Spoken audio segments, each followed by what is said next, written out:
एक बार की बात है, दो भाई बहन थे जिनका नाम आरव और सिया था। वो अपने दादा दादी के साथ छुट्टियां बिताने एक छोटे से गांव गए थे। पूरे दिन गांव में खेलते और मजे करते और रात में उनकी सबसे पसंदीदा एक्टिविटी होती थी दादाजी की कहानियां सुनना। एक रात दादाजी ने उन्हें एक रहस्यमय ट्रेन के बारे में बताया जो रात में आती है और सबको एक जादुई दुनिया में ले जाती है। आरव ने पूछा, क्या ऐसी ट्रेन सच में होती है दादाजी? दादाजी मुस्कुराए और बोले, शायद हाँ, शायद नहीं, पर ऐसा कहा जाता है कि यह ट्रेन जंगल के पास वाले पुराने स्टेशन पर आधी रात को रुकती है। सिया ने चमकती आँखों से कहा, हम भी उस ट्रेन में जाना चाहते हैं। अगले दिन आरव और सिया ने तय किया कि वे उस रात जाग कर रहेंगे और उस रहस्यमय ट्रेन का इंतजार करेंगे।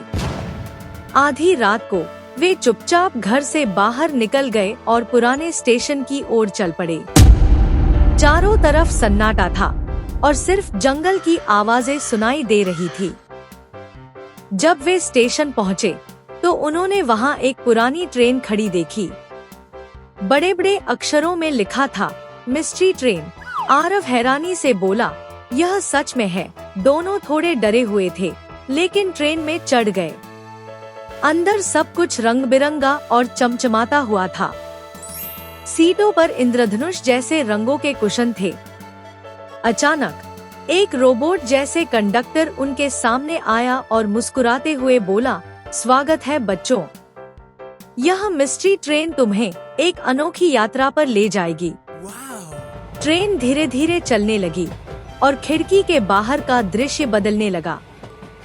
पेड़, पहाड़ और नदियां गायब हो गए और उनकी जगह एक चमकती हुई जादुई दुनिया आ गई। आसमान में रंग बिरंगे गुब्बारे उड़ रहे थे और जमीन पर चॉकलेट की एक मीठी नदी बह रही थी। आरव और सिया खुशी से झूम उठे।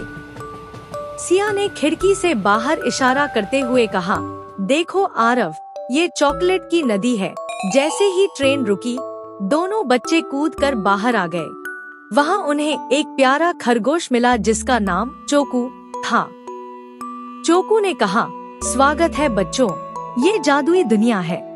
यहाँ तुम्हें बहुत सारे मजेदार खेल और रहस्यमयी चीजें मिलेंगी।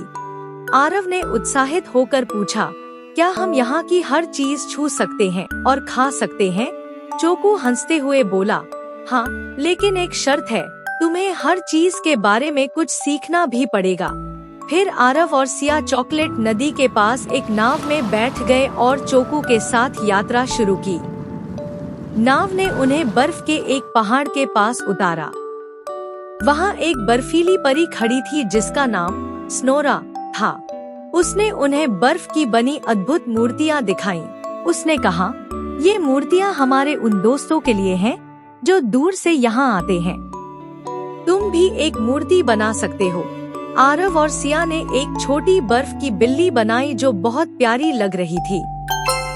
स्नोरा ने उन्हें आशीर्वाद दिया और कहा, यह बिल्ली हमेशा तुम्हारी मदद करेगी। थोड़ी दूर चलने के बाद वे एक विशाल पेड़ के पास पहुँचे जिसमें अनगिनत रंग बिरंगे घोंसले थे। पेड़ से एक चिड़िया ने उन्हें देखा और कहा, मेरा नाम पिंकी है। मैं इस जादुई पेड़ की रक्षक हूँ। क्या तुम मेरे लिए एक गाना गा सकते हो? सिया मुस्कुराई और बोली, बिल्कुल। उसने और आरव ने एक खूबसूरत गाना गाया। पिंकी खुश हुई और कहा, मेरे पास तुम्हारे लिए एक तोहफा है। उसने उन्हें एक छोटा कांच का तारा दिया जो चमक रहा था। उसने कहा, ये तारा हमेशा तुम्हें रास्ता दिखाएगा। अचानक ट्रेन की सीटी बजी। चोकू ने कहा, अब वापस लौटने का समय हो गया है। ट्रेन तुम्हें घर ले जाने के लिए आ गई है। आरव और सिया ट्रेन में वापस आ गए। जैसे ही वे ट्रेन के अंदर आए, उन्हें थोड़ा दुख हुआ क्योंकि उन्हें उस जादुई दुनिया को छोड़ना पड़ रहा था। लेकिन तब कंडक्टर ने कहा, चिंता मत करो बच्चों, अगर तुम सच्चे दिल से विश्वास करोगे तो यह दुनिया हमेशा तुम्हारे साथ रहेगी।